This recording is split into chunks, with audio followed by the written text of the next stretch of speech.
We are back, people. What is up? Welcome back to another stream we got going on here. Just want to do a quick little stream because, some news just came out. Mike McDaniel spoke at the Combine. We'll talk over some of that. But also, another big thing, Terron Armstead. They even talked about this in the interview. Like McDaniel said, they were moving ahead like they were thinking Terron Armstead is going to retire. That's how they were treating it, at least. And then Armstead, reports come out from Ian Rappaport.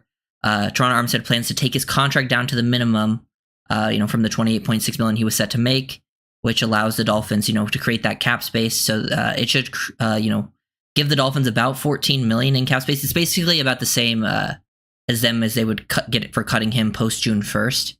So that's like a huge help. So shout out Terron. Let me just make sure we are good here. Okay, boom, boom. That's definitely a big help because sometimes, you want to allow him to make his decision, but it definitely helps out that they can get all of that money now instead of it being pushed down later. I'm sure we'll still find out some more other, possibilities, but that definitely gives them a big boost because I believe if they cut him post June 1st, it would have been a lot of dead money and only would have saved like $4 million. And that was like probably the biggest thing to come out today. I believe that puts the Dolphins around 15 million in cap space where they're under the cap and have, the ability to spend. And then we know they have other ways of creating cap space from people that they can restructure with players like Chubb, Austin Jackson, Sealer. They could also do Tua. I know some people will be split about that, but that's just a way that they can create a decent amount of cap space. And, there's so many ways to be flexible with the cap with, with void years and how you set up these things and you pushing money back up to that. But yeah, I believe we process retire post June 1st. Yeah, Armstead definitely did a big solid. It definitely helps them out a ton. I think I'm lagging a bit, but classic. But shout out to Ron Armstead. Definitely points this. I mean, I feel like Armstead's always been a stand-up guy, doing a lot of good things for the team. I also think it could point to, still potentially maybe some culture going on there, but that's pretty cool. So what happened? If you haven't checked Twitter, I can actually pull it up. Let me just see if I can go.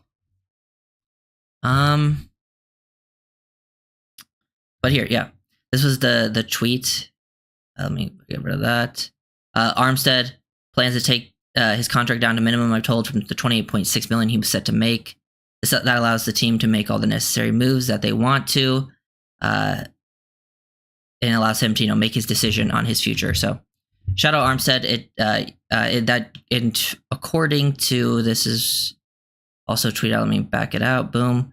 Barry Jackson said that would create about $14 million in cap space. So I think gives you about the same sort of thing as that him retiring would post June 1st.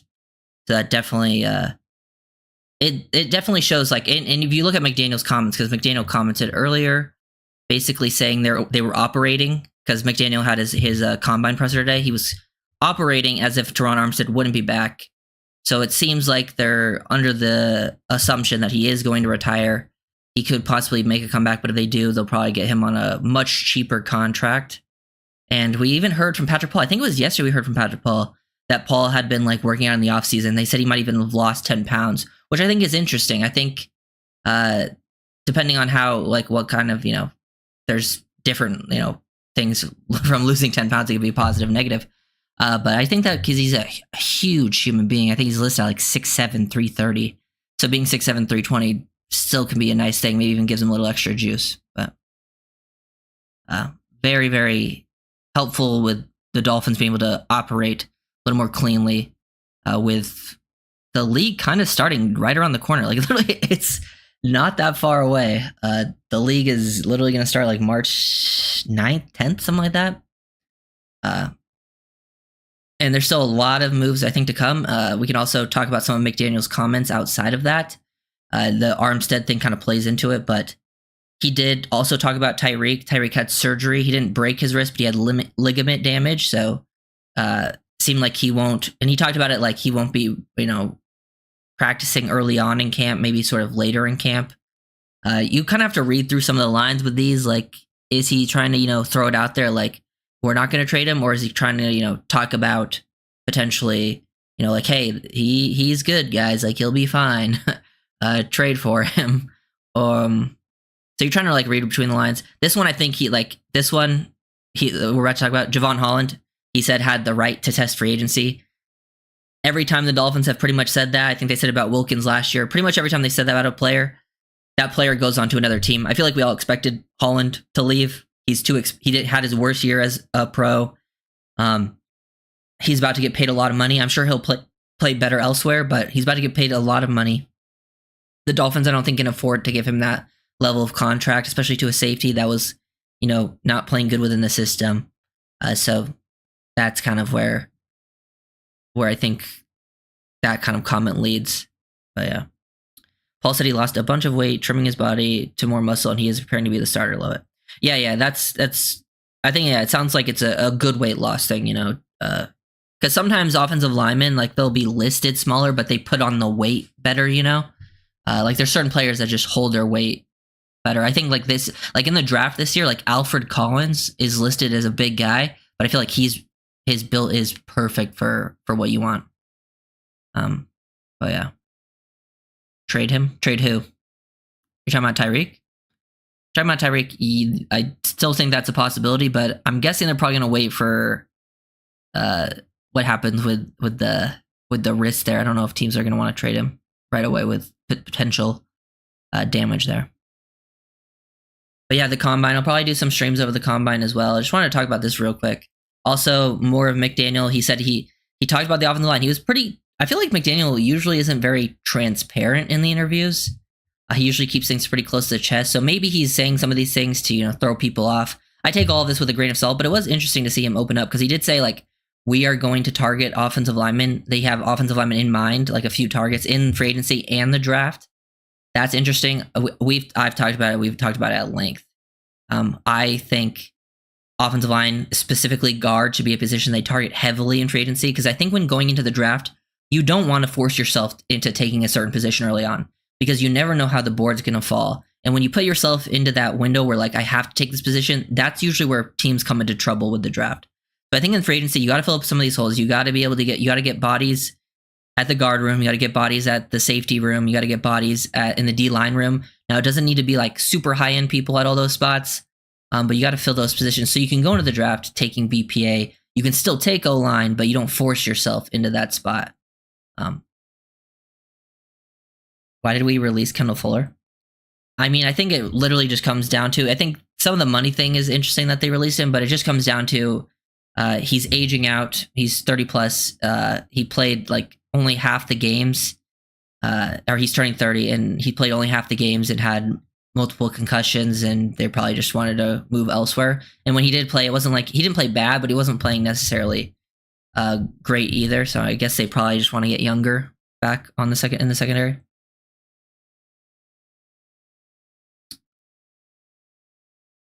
Dolphins are going to be a very good team next season. I'm not counting them out. Yeah, I don't know if they're going to be very good. I think the Dolphins are one team that can go really both ways. Like, I've seen people spell doom with Miami, and while that's very possible, I don't think that's like a given. They're in like one of those spots where, like, it literally can go either way. You really think free agency period will be very telling for that. And this will finally be a draft. Like, in the McDaniel era, we haven't had a draft where they've had, more picks than there are rounds. Like, McDaniel has barely had, like, last year was the first time McDaniel's had a first round pick in his time as a head coach, which is kind of crazy. So hopefully it'll be interesting to see how the draft plays out, because that will be important for the future of the team with having, about 10 picks. I would love to trade down from 13 to 20, pick up another second, then trade Hill for a second and fourth, give us 8 top 130 picks. Yeah, but I just don't know how that works with the cap if they trade Tyreek, this year. Because I don't know. It depends. Like, I'm not a cap expert. This is why it gets a little bit confusing. Just not sure how that works with the numbers if they trade him pre-June 1st. But I don't know. And I would love to trade down too, but I've talked about it. I just don't think. I don't think most teams are going to want to trade up. That just doesn't feel likely to me. But you never know. Only takes one to get desperate. A lot of shit, yeah. Yeah, realistically, like, if you look at it from, like, an outside view, if the there's so many ways the Dolphins can improve their team, and they need to do it at a lot of spots. But if you really look at it one spot, it's like, yeah, if Tua was healthy last year, you still make the playoffs. You probably don't go anywhere with that, but you would make the playoffs because you lost a lot of games that you wouldn't have lost if he was in there. Because when he was out, you were playing a lot of weak teams that you normally wouldn't lose to, and they lost those games. I don't know. I mean, it's not like last year, it felt like everything went wrong. The team felt horrible, and they did still not finish with like that bad of a record. It's a large cap hit, but we can absorb it. Yeah, it's just, I don't know if they're going to want to do that. Like, I get there's like, at the end of the day, like, it's still Tyreek Hill as a player. And like, are they really going to want to get rid of that level of talent and also take on a big cap hit while he's not playing for you? I feel like they might just wait a year. But I don't know. Never know what's happening behind the doors of the organization. But yeah, he said he was going to target O-line and free agency in the draft. To me, usually I think free agency, I think that's true. I think when teams start talking about the draft and things they're going to do, they're usually trying to be a little misleading. I think they do want to target O-line and free agency. I think they definitely have guys in mind. We'll see how it plays out if they get those guys. But when it comes to the draft, I still feel like they're going to go with best player available. If that ends up being O-line or not, that's yet to be seen. Another thing he did talk about, he was very excited about the tandem of Achane and Wright. I do believe him for the most part when he was talking about this. I think the Dolphins aren't super interested. Like, he talked about adding 2 to 3 more bodies to that room, but I think the bodies they're talking about adding are not like high-end resources. He's going to sign guys to, either cheaper contracts or, draft guys on day 3. I don't see them going super hard at that position. It's one of the positions they're pretty solid at, even though they just released Mostert. Dolphins are in a peculiar spot because like they have a lot of the premium positions taken care of and running back. It's like they have their starting quarterback in place. They have the running back room in place. They have premium position, like they have receivers, at least a couple of them. You have your starting tackles. Even if Armstead retires, you still have your starters in place at tackle, which is another premium position. You have your edges for the most part. We'll see what happens with injuries and stuff. And then you have like at least, you have one corner, which is premium. So they have a lot of premium stuff they can still add to there, but it's a lot of the non-premium positions like safety and the wide tight end and guard and, maybe D-line. Yeah. I think Greer signs Will Hernandez. Ryder, would you sign Fries to 4 years, $48 million? Honestly, I think that's pushing it for Fries. I'd really have to go back and watch all of his film for me to decide that. But I guess it also depends how like it's structured and like, because sometimes like contracts like on the like that are like that can be pretty misleading, with like the guaranteed money and how things can be pushed around. But I don't know. I'm kind of looking for players in like basically what they were paying like Brewer, Brooks last year, like when and Fuller, they're paying those guys in like the 7 to like 9-10 mil range. I think they had pretty good contracts there with how they structured them. And maybe O-line there. So, and Fries is also coming off a pretty big injury. A lot of the O-linemen in free agency do have some injuries. Like I know Hernandez has the history as well. Malachi Starks is a must.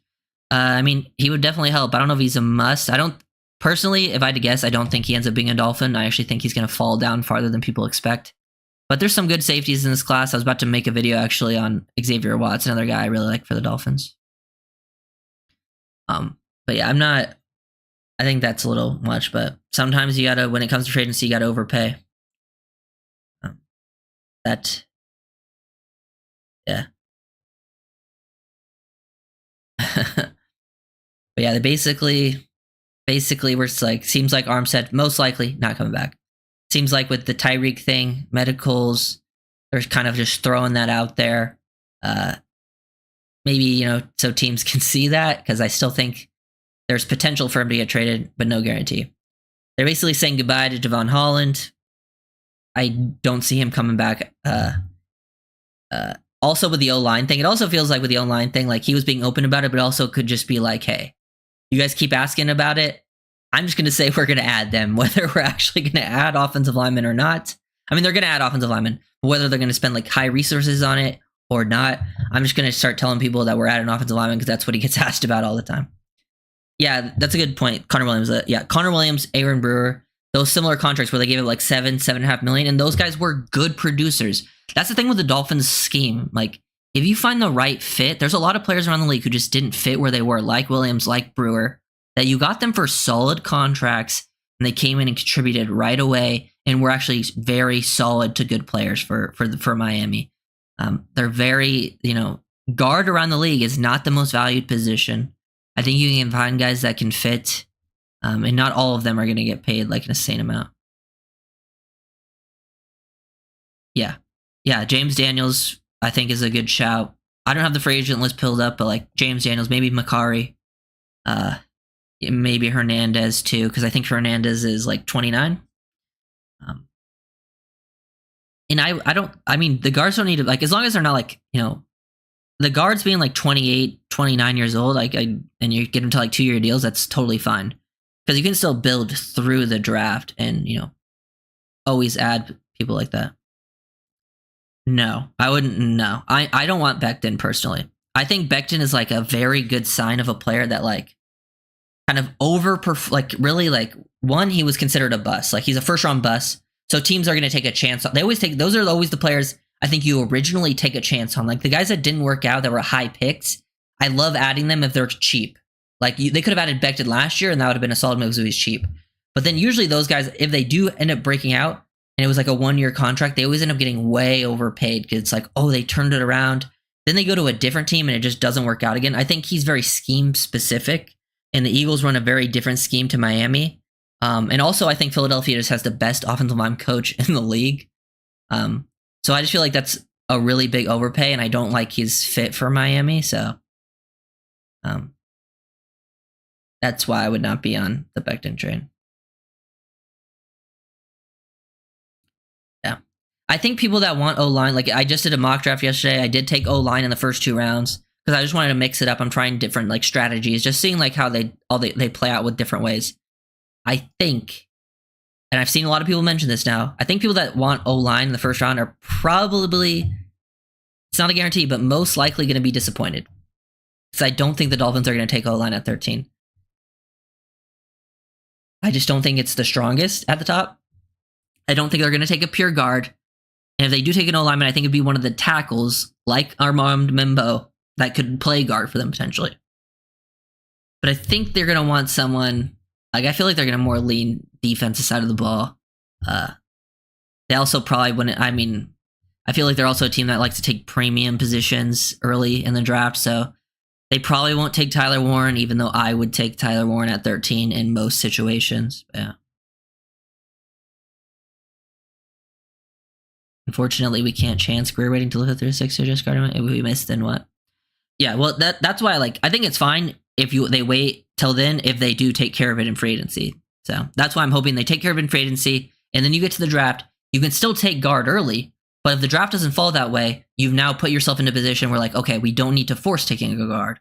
We can take a tight end, we can take a corner or a safety, we can take a D lineman, whatever, Plus, I did see, like, there was some, like, graph on Twitter the other day where, like, guards do take a while to, like, reach their peak. They're, like, one of the positions that they don't usually, like, as rookies, perform right away. It usually takes them like 3-4 years. So I do think guard is one of the positions that is better to sign in free agency. Like, I saw the production, there's like a production graph out there of like positions you should draft. And I believe it was like receiver, like you should draft receiver, tackles, and I think like edge defenders. And then like, that's where you get the most value out of those positions. And then you should, like, free agents, you should sign like guards and potentially maybe even, there was a few other positions like safety that were up there. This was from, this sort of chart that I'm looking at, like right guard and left guard are the 2 top where like, the most like, high end players at the positions. Right guard and left guard, most of them came from free agency for their teams. Wide receiver was like all drafted or traded. Tackle at the bottom, D tackle at the bottom, but the top were guards and center were like the top free agents, where like free agents were the and And I also think linebacker, safety, tight end. Our tight end was like middling. Same with running back. So it seems like a lot of the non-premium positions are the ones they should sign in free agency. Warren will be gone, either Jets or Pats. I don't think the Pats pick pretty high, right? They're like 4. I don't think he's gonna go that high. I think the Jets are definitely a possibility. But it's definitely. I still think there's a solid chance he could be there at 13. I'm pretty 50-50 on Warren being there or not.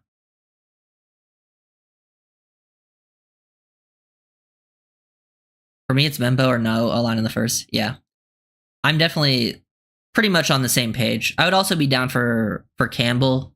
I think you would take, if you traded back, I would feel comfortable taking Kelvin Banks, Tyler Booker, but those would be trade back options.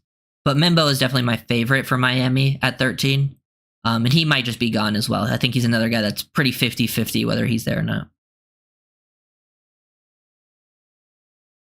Yeah, and it seems like guard is the most valuable position to take in free agency, so I hope the Dolphins just attack both spots, really. I really hope they get a starting level guard at right and left, because I think that would help them go into the draft where, like, then fans also wouldn't be like, we have to take O-lineman in the first round if they did that, if they were able to take it up. And then they still could take O-line early. It just doesn't force them to. Booker? I would take Booker in a trade back. If in the first round. That's the only way I think the Dolphins would end up with Booker, because one, I think he's a guy that goes in between when the Dolphins pick 13 and 48. So I've also seen some people rate him pretty highly even before Miami picks. I don't know if that will happen, but I think he'll be gone. Trey Smith. No, I don't think they go after Trey Smith. I don't think the reason for that is they just let Robert Hunt go, and Robert Hunt's going to probably get paid less than what Trey Smith is going to get. And if the Dolphins were going to spend like super high at guard, I think they would have just re-signed Robert Hunt, which they didn't seem like they were too keen on that. I think the Dolphins are a team that is going to take a lot of like middling level free agent deals, because they don't have the money to go after like super free agents, like the super high end guys.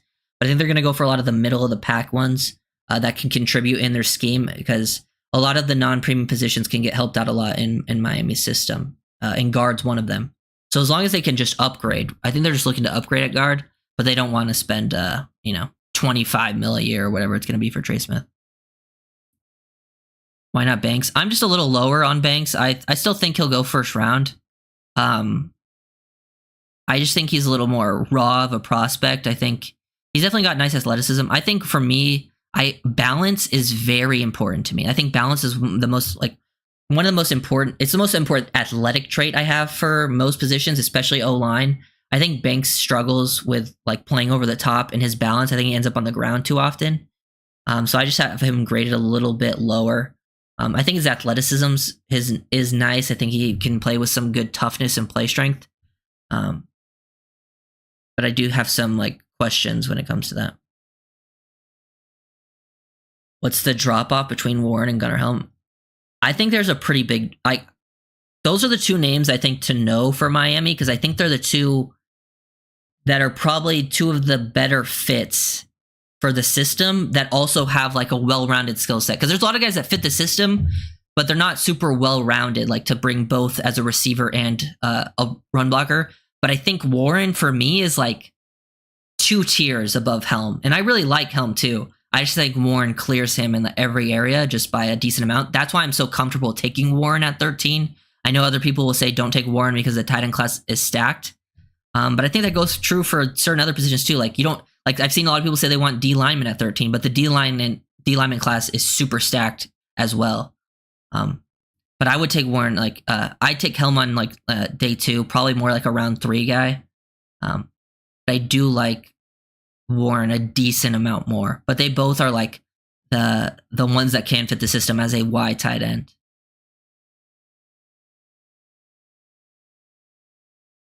Jackson. I'm assuming you're talking about Donovan Jackson. Yeah, I think Jackson's going to be gone. I do think Savania will be there. I just made a video on Savania. It's members only right now, but that should come out soon.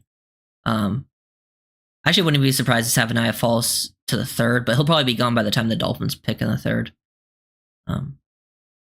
Someone asked about Juan Thornhill earlier. I don't I haven't watched Thornhill play in a while, but I know Browns fans hate him, which doesn't necessarily mean they're right. But, is Nolan really worth the 13th pick? For me, no, but I know a lot of people are very high on Nolan. But Nolan is also like, there's a few guys in this class that I've heard about having some potential either character concerns or off-field issues, and I've heard Walter Nolan is one of them. And I think his film is just too inconsistent for me to like him. There's a few guys in this class like that. So I personally wouldn't do it, but I can understand it because I do think his upside is up there with some of the higher in the class. But I think he's just so inconsistent with like his pad level. Sometimes he's late to get off the ball. If Membo is there, run that ticket up there. Yeah, I like Membo. I don't think he's a run it up there for me type of guy, but he is a guy that I would definitely take. If depending who else is on the board. Yeah. No, the after free agency, the mock drafts will definitely be able to be a little more accurate. Damn it, tight end going top. I don't think any tight end will go top 5, but I do think I've even seen some people say like 2 tight ends might go top 15. Like I wouldn't be surprised if Warren went like 7 and then Loveland went somewhere in like the teen range. I don't think Miami will take him because I don't think he's a scheme fit, but I know people love Loveland. And I saw some people with sources. I can't remember who it was, but someone was hyping it up, hyping Loveland up as a top 15 player, and I know they had pretty good sources. Okay. You don't think they have changed their mind about what they are willing to spend after last year's struggles? I think they're willing to spend, like, I think they're willing to go after more guards, but I still don't think they're willing to. I think they still think like, hey, we can still get better guard upgrades without spending 20 plus million. Can you coach balance? To me, like athletic traits like balance, body control, foot quickness, you can maybe slightly improve, but I don't think those are things you ever really get much better at this point in careers. Usually it's like technique. Yeah. I'm higher, yeah. Well, I don't think Connerly's a guard. I think Jackson's a guard. I think Connerly is a tackle. I'm trying to read these. Is Mason Taylor more of a Jonnu? No, they're different players. I think Taylor is another guy that could potentially play wide tight end, but I don't think he's as good of a blocker as the other guys. But he's also a solid receiver. Taylor does also have a pretty solid, well-rounded skill set. Him and Jonnu are a little bit different. But he's also, I don't know, like Jonnu's like a true F, while I think like Taylor's a little more. Taylor's like in between like a Y and F. Will Johnson on number 1 on my board. Yeah, Will Johnson's a very good pick at 13. I think so. I also think even some underrated. There's other corners that are underrated picks at 13. It might be a little bit of a reach with like Barron or Ravel, but I wouldn't be mad if those were the picks either. Warren is no Bowers. Yeah, they're different players for sure, but Bowers was. I like when people say that, it's just like Bowers was the best. I've been scouting the NFL draft like very heavily since like 2013, and Bowers is easily the best tight end prospect I've ever seen. So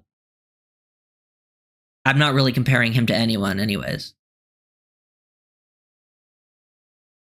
Keep seeing Luther. I've actually seen Luther Burden recently falling out of like the first round. Like I don't think Jeremiah or who else was it? I think there was a few of them. Like a lot of the top guys didn't have him in the first round of their mocks, which is interesting. I've also heard there might be some. I don't know if they're like major character concerns, but I've heard some with him as well.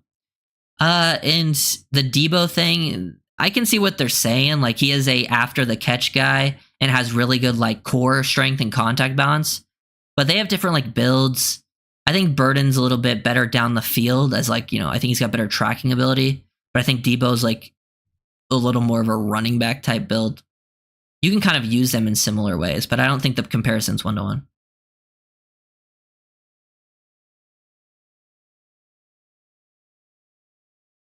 Yeah. Yeah, here. Yeah. Burden's a receiver I'm split on. I have him below most of the top guys. He's still pretty high up there, but he's not. Like, I know people have like the top 4. I usually have him in like the 4th. As the 4th guy, not 4th round. Oh, no, you're good, Brian. It's just this. Also, this is a different class than last year. Like, if Bowers was in this class compared to last class, like, Bowers would probably go top 5. Just because I think this class is weaker. That also kind of plays into it with, like, draft positioning. Yeah. What receivers do I like for Miami? Yeah. Big Jack Besh fan. If Miami wants to go receiver, Jack Besh, TCU receiver, big body guy. Former tight end from LSU. I love him. He's one of if they want a bigger body receiver, I really like Jack Besh. I also like potentially even a later option like Caden Prather. They could also in like if the Besh range is like Elk A. Minor, if they want bigger. But if they just want like solid receivers, even guys that maybe if they do trade Tyreek, they could still go after some smaller explosive guys like Tez Johnson or I know they're gonna like Emeka Egbuka, but I think Egbuka will go in between their 1st and 2nd round picks. I don't think they're gonna have a chance at him because I don't think he'd follow 48. But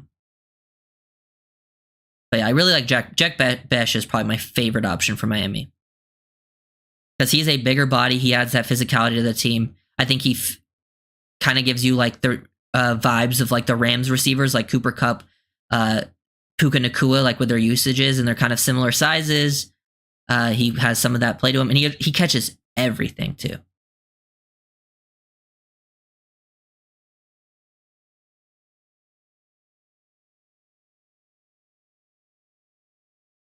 I still like Savion in later rounds. Savion Williams. Yeah, but I just don't know where Savion's going to go. He's just tough to predict. If it's later rounds, then yeah, I could get down for it. But I see a lot of people have him day 2, and I just like, nah, I can't get on board with Savion in day 2. He's a fun player. And I think Mike McDaniel is one of the guys that would understand how to use him because McDaniel does do a good job of getting the ball in people's hands, like scheming up stuff. But yeah. Oh, I didn't see what you said. Jalen Walker is my hot take Greer selection at 13. Yeah, that's one I've like really have always had circled as well. I do think there is a decent chance that one Greer, he feels like a Greer pick. And also I think Weaver would like him. Plus, I think the reason I like him over I don't love going edge at 13, but if they did go him, like he's at least also a linebacker. Like he's a tweener, so he could also give you linebacker reps. So he would be on the field a lot. Whether he was lined up as an edge or as a linebacker. Oh, I didn't see. Yeah.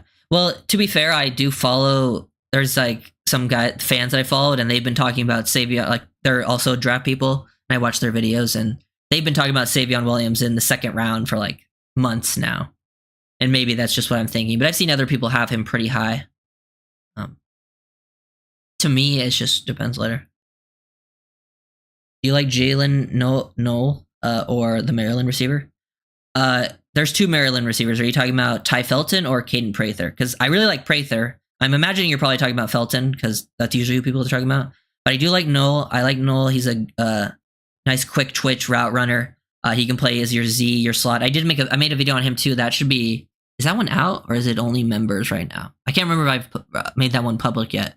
But there will be a breakdown on him if that hasn't been public yet. I can't. But I do like him. And then the Maryland receiver, Ty Felton, he's, I think, potential day 3 guy that has some like shiftiness, some tracking ability.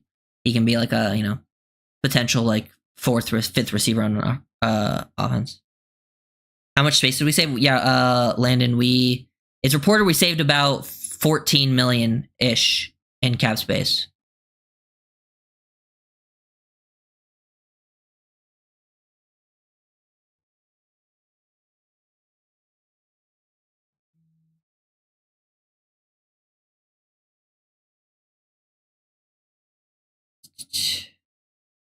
Pat Bryant. Yeah, he's another bigger body. I mean, does Best make it to our comp pick in round 3? Yeah, I don't know. I don't think he does. And then at round 2, I just feel like the Dolphins are probably not going to go receiver there. So I just don't think they take him. I would be comfortable taking him, but it just depends. I feel like you have to fill up a lot of spots in free agency for them to feel comfortable to do that at 48. But if he's like clear best player available, then yeah, I think you take him. But I think there's gonna be probably other players at other positions that they'll have rated pretty closely to him, and they'll probably lean those positions.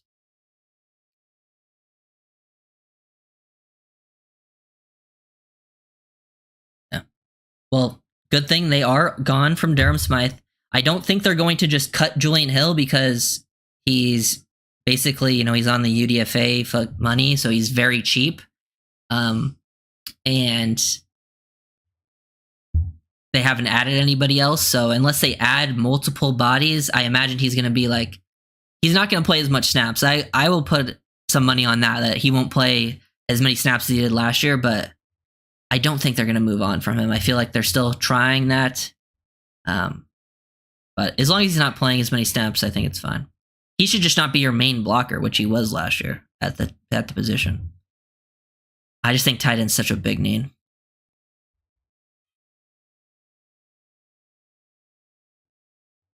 Yeah, I like Brooks as a dart throw. Are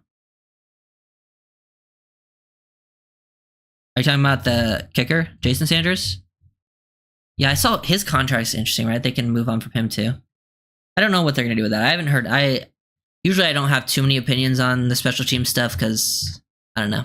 I feel like they'll probably keep him just because Sanders was pretty good last year. But they do have a new special teams coach, so maybe they want to try, different strategy. Yeah, he'll definitely get the full offseason, but him making the 53 will yet to be seen. It just depends on who they add or how many people they add. Jalen Royals, yeah, good player. He's a good day 2 player. He's one of the more well-rounded receivers in the draft. I do like Royals a lot. But yeah, shout out Terron Armstead. Some interesting stuff that we talked about with the McDaniel interview too. We'll see how that comes into play. Free agency right around the corner. Yeah, I think they should move on from Bailey. Sanders was at least good last year. Sanders had like a really nice stretch of games as well.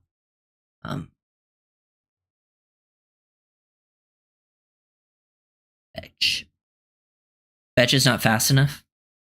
I think I don't know if I don't think he's gonna run a fast 40 or anything, but like I think he has good enough play speed, like his quickness, toughness. I think he's a big slot. Like I don't think you really need. I don't know. I just think straight line speed is overrated, anyways. But I think he's going to be a very good player in the league. And I actually think he's like a really good complement to what the Miami Dolphins have at receiver. I think he's like one of the ideal complements. Best Mike linebacker in the draft. I mean, the best like off-ball guy is probably Campbell, Jahad Campbell. And it depends what you mean by Mike, because a lot of these guys are wills, but they can all play that kind of off-ball stuff. The linebackers I like at the top are Jahad Campbell, Carson Schwetzinger. If you count Walker as a linebacker, then him too, but he might be more of an edge. Chris Paul Jr., Demetrius Knight Jr., some of the better linebackers. Then there's some later on guys that are intriguing, like Jeffrey Bassa, Smail Mondon Jr. I know people like Danny Stutzman. From Oklahoma, he's probably got like the ideal size and movement skills that you want in a Mike linebacker, but like, man, his processing is so bad versus the run. It's hard to watch. I really not a huge fan of that.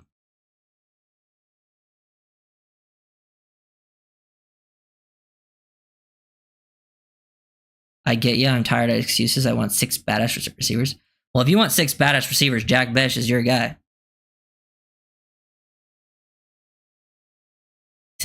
Really? I don't think I've seen him that high, Miggy. I've seen people definitely raise his stock, but I haven't seen him crack the top like 4 yet. I've seen maybe people put him at 5, but where do I have him actually? I have him as 1. Yeah. 1, 2, 3, 4. Yeah, I have him as 5. And I'm probably about as high on Besh as you can have a guy.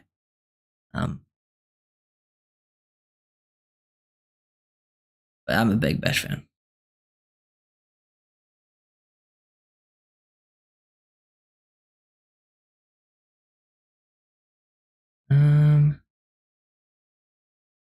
No, he didn't take a $25 million pay cut. He took it down to his minimum, so like the minimum his contract could have.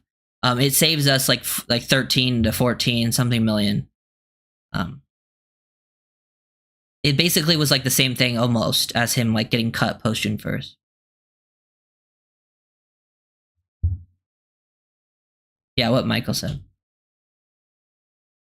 Kobe King, Cody Simon. Yeah, those are some late round guys. This draft YouTuber called Hail Mary Sports. I've seen him on Twitter. He has Besh 1. Interesting.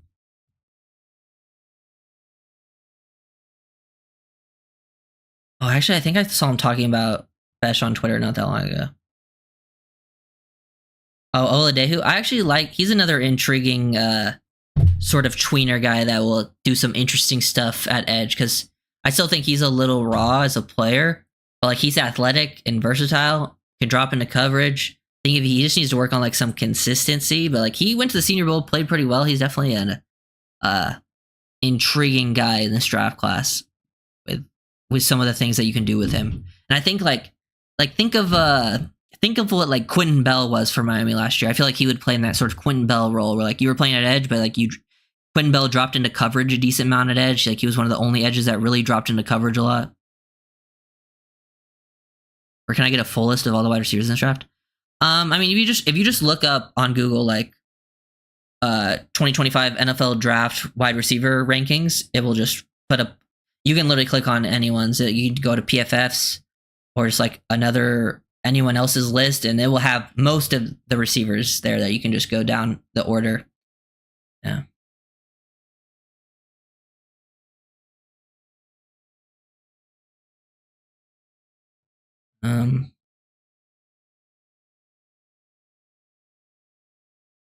Yeah, we were just talking about Savion Williams. I like Savion Williams, but I think people are too hyping him up. I just think, to me, Besh is just a better receiver. Like, Savion Williams is very intriguing and has a lot of like traits to work with, but like the one thing Savion Williams doesn't do well is like knowing how to play receiver. Like he's a 6'5", 225 running back to me.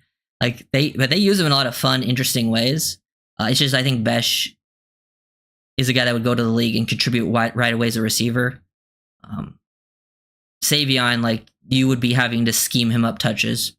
And I do think McDaniel is probably one of the guys for him to do that. Similarly, how to like, the Niners have schemed up touches for players, but yeah. But I do think Savion is a fun player.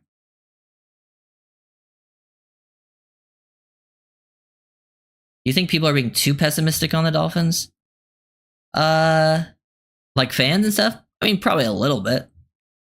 I mean, everyone, I would say there's always probably too much pessimism because it's like people act like it's the end of the world, and usually the Dolphins are like, a mid-pack team.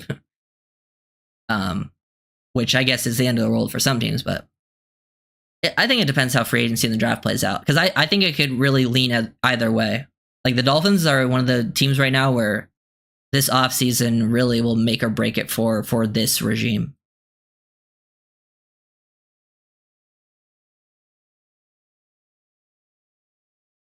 .65", 225 RB sounds like NFL. Yeah, well, he's not really a running back. He'll play receiver, but like he takes wildcat snaps. They would give him touches. But like I feel like he still doesn't understand how to play the position of receiver. Like you remember Malachi Corley last year? Malachi Corley, and he played for the Jets as a rookie.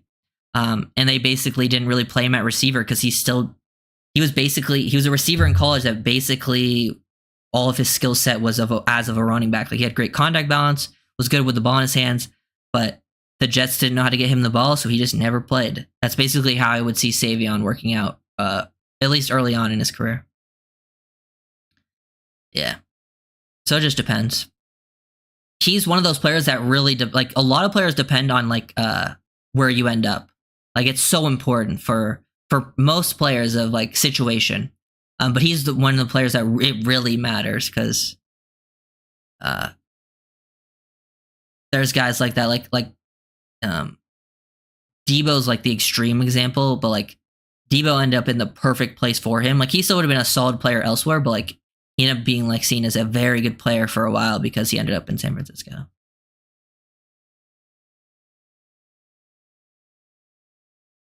What can we get for Tyreek post 6'1"? I'm guessing just like a day 2 pick.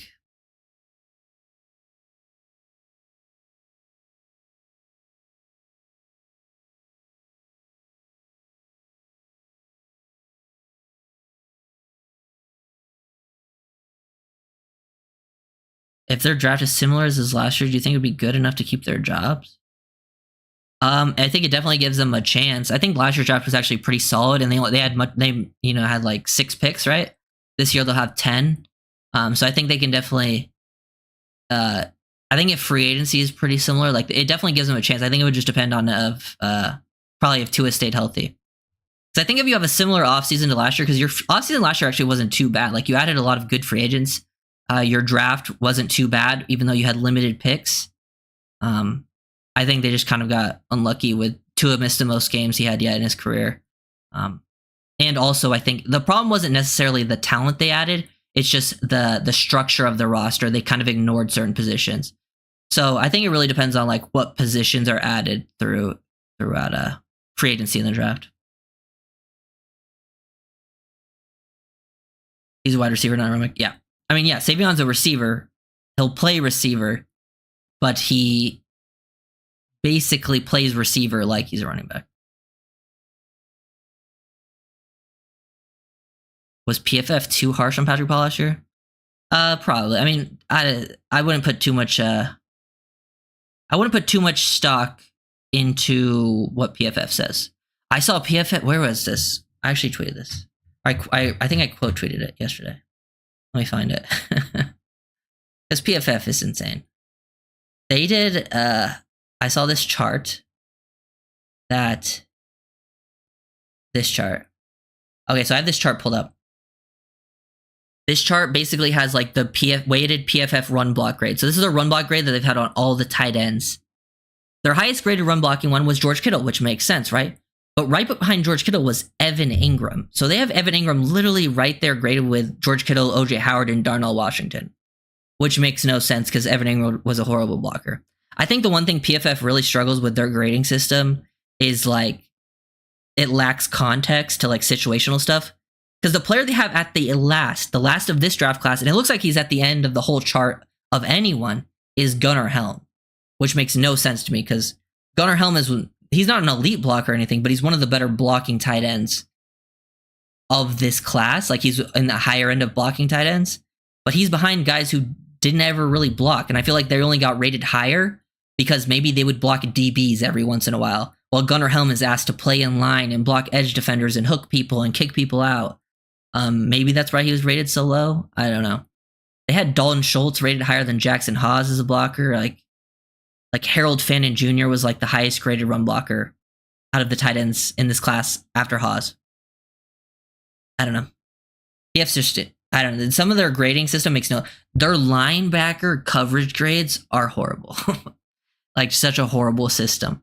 They rated Jordan Brooks so low every year, and it just doesn't make any sense.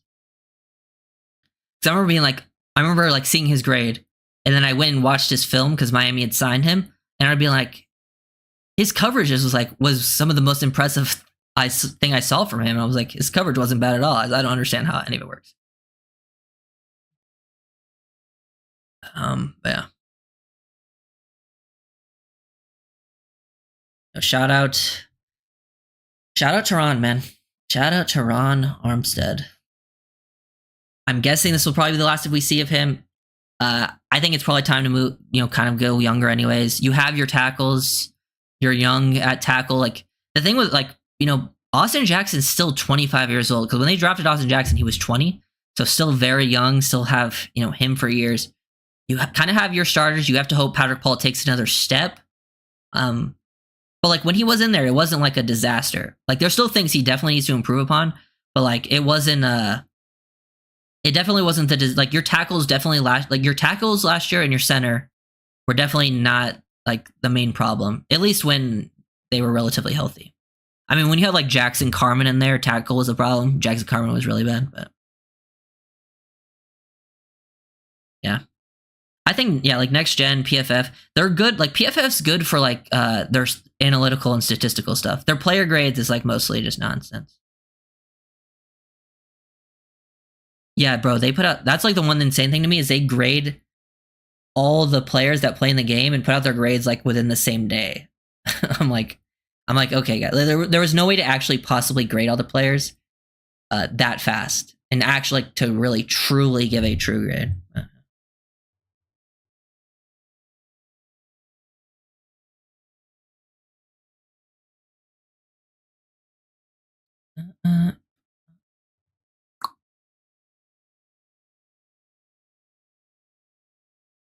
But yeah, any other questions? Because we talked about some random stuff. Got to talk about all the Armstead stuff. So we'll see. I imagine we're probably going to see Miami make some more moves over the coming days. We'll see what happens with the combine. We'll see if any, who ends up raising their stock, who ends up lowering their stock. I'd have to look at the list to really think about who's going to do that. But it'll be interesting to see. Like, this does change, how certain players will be seen. And this will kind of be like, there will be pro days that will kind of change people's minds. But this is like the last big thing for the draft guys to really do, to be like change their mind in at least the eye of the public. They'll still have their meetings, and it feels like this draft, from what I've heard, like teams are actually pretty split on a lot. So like, I feel like once you get to the Miami spot, teams are going to have very different boards, because like usually around 13 is where teams are going to run out of first round picks, and they're going to have a lot of second round graded players. So like it could go in so many different directions. And I imagine we're going to see like restructures from players, like, over the coming days. Maybe they decide to cut some of them post June, maybe designate them, maybe even just cut some people straight out, but who knows? Let's go. Like, yeah.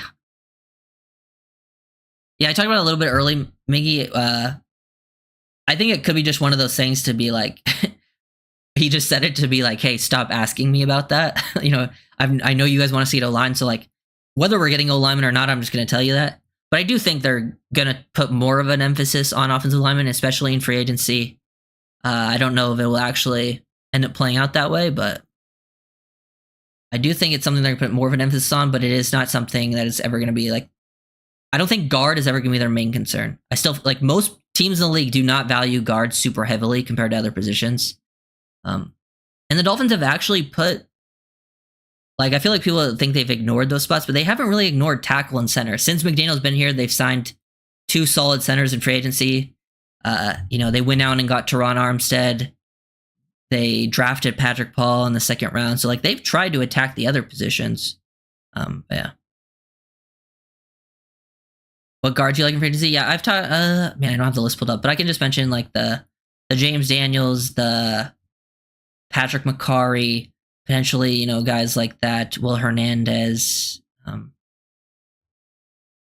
There's some other, like, solid middling free agent guards, maybe like Aaron Banks, that can kind of fit within your system. But yeah, the free agent guard class is actually pretty good.